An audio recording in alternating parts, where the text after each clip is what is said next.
Hello, my name is Udo Roesner and I'm very happy to be here at Musician Market with friends and fans of acoustic music. Welcome to this video. Why the Da Capo? Very simple actually, with a product that I made before, or that I was involved before, the Compact 60 for example, many of you may know. This is quite an unbeatable package if you look into weight, size and power. So I think many other companies have copied this concept, many. So there is no real uniqueness about it, and I decided that I can allow myself to follow this road with what I actually wanted to do with my first product, having something extremely light, extremely portable and extremely powerful. But my focus is always on the tone. And that's much more complex and much more difficult. So it took quite a while testing everything from inside out and from A to Z to see if this little concept still has room to improve. Because sometimes, you know, things are kind of finally designed and developed. There's no chance to drive it any further. And I was trying very hard to see if there's still room to change, to bring it up to a different sound level. So at the end of the day, inside the Da Capo is a little bit different. It's bigger, it offers more room for the speaker to develop. So there's a different resonance, there's different frequency response, there's more bass, there's more bottom end, it has more warmth. All of these little things add up. One reason for that definitely is that it has different dimensions. Preamp and power amp are tweaked, so there is more dynamics, there is weight and there is more power, and you can hear and feel this when you play. Additional features as well, like 2D eyes, which are extremely helpful to have the channels completely separated, or the high pass filter as a very useful feature if you use the microphone for vocals or if you use the microphone for the guitar. So let's say it adds up in total to have kind of a more elaborated version which has sound advantages. And there is, let's say, a simple proof for me is my dear friend Emmanuel, who I showed the prototype to, and I very well remember the situation where he was just A-Bing the two things, the one that he knew before and that he played for many years, and now the Da Capo prototype, and it took him 5 seconds and he said, "Boof, you nailed it."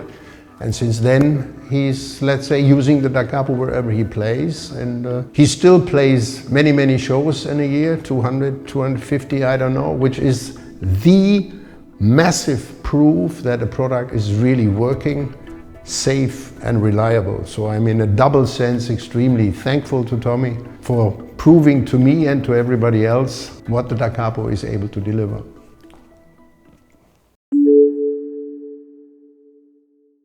Da Capo 75, why? 75 watts in power. So that makes a difference, and people want to know how powerful something is, even though this doesn't really describe the power, it's just a technical term we are used to. So 75 watts. Da Capo, why Da Capo? Da Capo is a technical term out of music. It describes the point in a piece where you are asked to repeat from. So when you run through a musical piece and you hit the point Da Capo, then you know that you have to repeat to a certain point. It's a repetition, that's one thing. So for me, having the Da Capo and Udo Roesner amps is kind of a second introduction. It's something like not a repetition in this way, but it is a new start. So the Da Capo once describes this new start. On the other hand, Da Capo is Italian and means from the head. I have been one of the key figures in AER for sure, let's say the head. And in this way, the Da Capo now is the head as well of my new company. So there's this double meaning. Number one, a new start, a second start, and number two, from the head, from the top. That's it. To me, the most challenging aspect in it is to capture the dynamics of the instrument.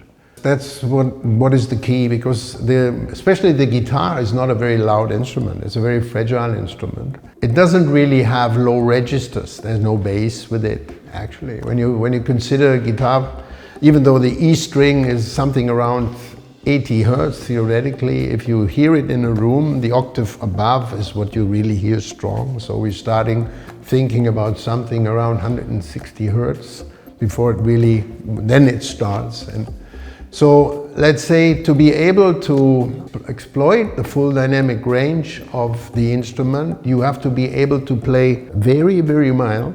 Let's call it classically in a pianissimo way. Fortissimo is not possible on a guitar, so you get to forte, mezzo forte. That is what you can get in dynamic ranges using old terms. So to make it sounding big, you have to be able to capture all of this. But at the same time, when you bang or when you play percussive and when there is an impulse, this is extremely short and extremely dynamic. So it exceeds the normal range of playing, but it is an essential part of the whole sound. So a system, an amplifier, has to be able to follow that very fast and very accurately. That's one of the biggest challenges, to my understanding. Frequency and stuff is not so important because there is more factors than just frequency in an amp. But I think the dynamic, how the speaker system to that respect is very important. How fast it is in the ability to respond to the impulse, respond to what is happening on your side, even though it is just very, very mild. So it can be whatever. It can be the wind, and it can be a thunderstorm at the same time. So you have to have this variety. I can easily answer these questions by saying, do you have ears? Then listen, number one. Number two, take an instrument, really play it hard. Number three, play the instrument while you have a big distance to the amp. Do you still hear the amp? Gone. If you play other amps very hard, you can see they get into compression immediately, whatever there is. So there's many things, but they're all related to sound, how they sound. If you go more into detail, you would have to compare the DI out, ask the man at the recording desk or at a live venue how happy he is with the Da Capo. See, there's many people that see the product on the stage and they smile when they're sound engineers because they have nothing to do than connect it to the desk, straightforward, boof, that's it.